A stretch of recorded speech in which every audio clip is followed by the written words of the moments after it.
ధాన్యం, మొక్కజొన్న, చెరకు, పత్తి తదితర పంటలకు గిట్టుబాటు ధర లేక రైతులు తీవ్ర ఇబ్బందులు ఎదుర్కొంటున్నారని ఏపీ రైతు సంఘం జిల్లా అధ్యక్షుడు సింగిరెడ్డి గోపాల్ తెలిపారు.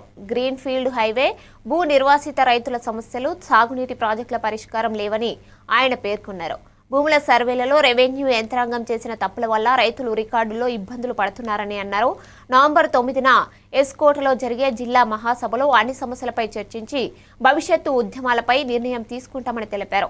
కొత్త మండల కమిటీలను ఏర్పాటు చేసి రైతుల మహాసభకు పెద్ద సంఖ్యలో హాజరు కావాలని పిలుపునిచ్చారు.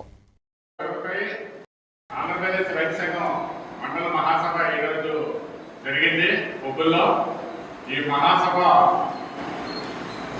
ముఖ్యంగా ఈ 3 ఏళ్ళలో జరిగినటువంటి కార్యక్రమాన్ని చర్చించుకుంటూ అలాగే భవిష్యత్తు కార్యక్రమాలు ఏం చేయాలని మాట్లాడుకోవడం జరిగింది. అలాగే నూతనంగా కమిటీ ఏర్పాటు చేసుకోవడం జరిగింది. ఈ నెల 9వ తేదీన ఈ జిల్లా మహాసభలు కూడా జరుగుతాయి ఎస్కోట్లో.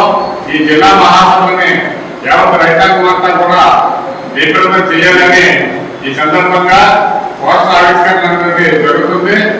రైతు మిత్రులంతా కూడా ఎస్కోట్లో జరిగే 9వ మహాసభలు ఈ నెల 9వ తేదీన ఆదివారం నాడు పెద్ద ఎత్తున హాజరై ఆ జిల్లా మహాసభకు దీపం చేయాలని ఆంధ్రప్రదేశ్ రైతు సంఘం మండల కమిటీ తరఫున విజ్ఞప్తి చేస్తారు.